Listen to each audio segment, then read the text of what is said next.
Ici AJ de la Moto Academy. Nous avons le gagnant du voyage, Justin Stuck. Nous l'avons fait venir de Washington. Nous sommes en Arizona, au Motoland MX Park pour la journée de roulage de la Moto Academy. Aujourd'hui, nous allons faire une ornière intérieure à droite. Cette ornière est délicate, longue, continue, et il y a un tas de bosses différentes. J'ai donc tendance à essayer de m'asseoir profondément et je fais ensuite de mon mieux pour laisser une faible vitesse sur le peg. Donc mon point d'assise se situe généralement entre 60 et 80%. C'est à peu près là qu'il s'est assis. Je ne vous donnerai donc pas trop d'instructions. Faites quelques essais, mettez-vous à l'aise. Le mode de puissance dans lequel vous êtes, 48 chevaux, devrait être parfait. N'oubliez pas que c'est un virage à droite, il faut donc mettre les gaz du côté gauche. Ne laissez pas tomber votre coude intérieur. C'est généralement là que les gens se trompent. Et il a raison. C'est vrai, c'est vrai.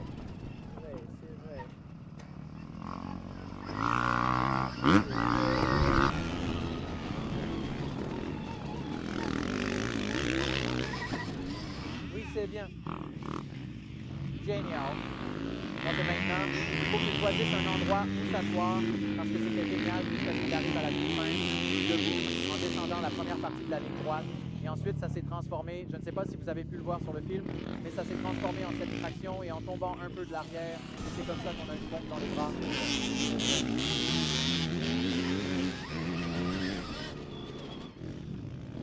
J'ai donc senti que le coude intérieur tombait sur le dernier et j'ai commencé à passer par-dessus. C'est bien de se tenir aussi profond qu'on l'est. Il ne reste plus qu'à choisir un endroit où s'asseoir. Par exemple, se tenir dans le coin, c'est bien.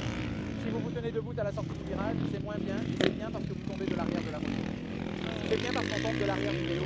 Donc on se retrouve en position debout, un peu penché en arrière, ce qui fait peser Quand trop je de sors poids du sur les avant-bras. virage, je reste debout parce que c'est trop agité et que mes fesses rebondissent sur la selle. Alors je dois peser sur ma jambe extérieure et maintenir mes fesses un peu en dehors de la selle.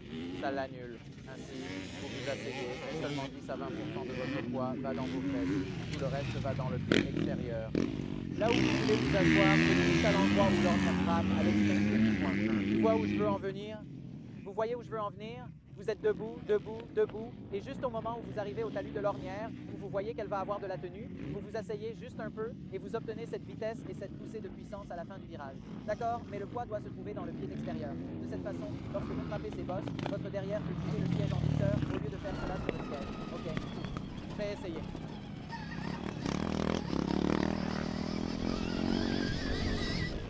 Ce n'est pas ça.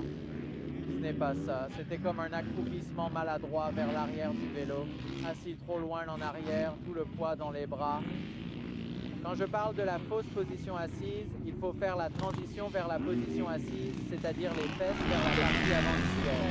C'est vrai, c'est vrai. Je prends presque l'instruction de la fausse position assise trop au pied de la lettre. D'accord, vous faites la fausse position assise. Laissez-moi vous montrer à quoi vous ressemblez quand vous faites la fausse position assise. C'est très facile, donc vous faites ça.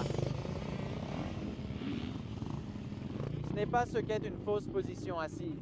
La fausse position assise consiste à se mettre en position de pointe, donc comme ça.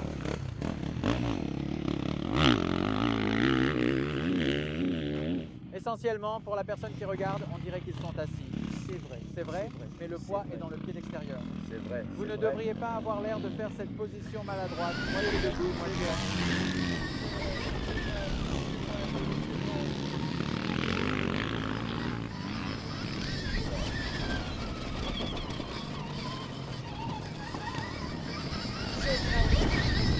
Ce virage est vraiment bon en ce moment. Et si vous regardez assez loin devant vous, vous pouvez éviter la botte.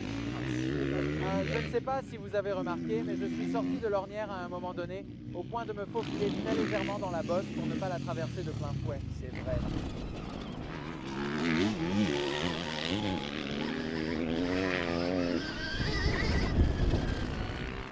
Vous êtes assis si loin sur le siège. Quand on s'assoit aussi loin, il y a deux problèmes majeurs. D'une part, tout le poids est encore dans vos bras parce que votre tête est trop en arrière. Et d'autre part, il n'y a pas de poids sur l'avant à ce moment-là. La première était meilleure que la seconde. La première était un peu meilleure. Les deux se ressemblent beaucoup. Mettez vos mains sur les barres. Vous êtes assis sur le siège. Vous êtes donc trop reculé de 15 cm. Vous devez être assis tout en haut. Au départ, à moins d'une largeur de main vers l'avant, donc plus en avant. C'est vrai, c'est vrai. Plus en avant. C'est vrai. C'est vrai. C'est vrai. C'est à peu près ça.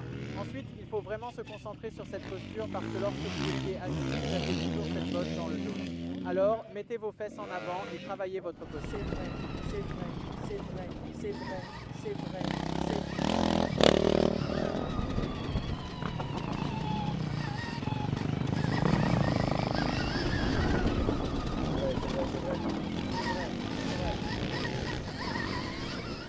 Mec, excellent. Ce n'est Maintenant, pas la grave. seule chose qui est vraiment horrible, c'est que ton jeu de jambes a complètement disparu.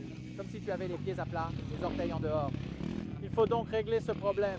Mais votre posture et la position dans laquelle vous étiez assis sur le siège. Très bien. Très bien. C'était parfait. Il ne vous reste plus qu'à régler le problème des pieds. Bien, bien. Ouais, c'est ça. Tu veux en faire un ou deux de plus? Fixer les pieds correctement. Voyez si vous pouvez tout assembler. Oui, absolument.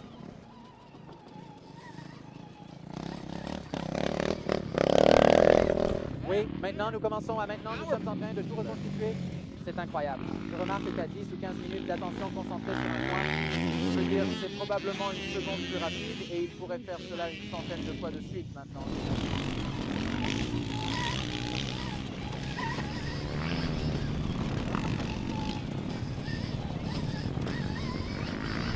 Ok, on l'a fait.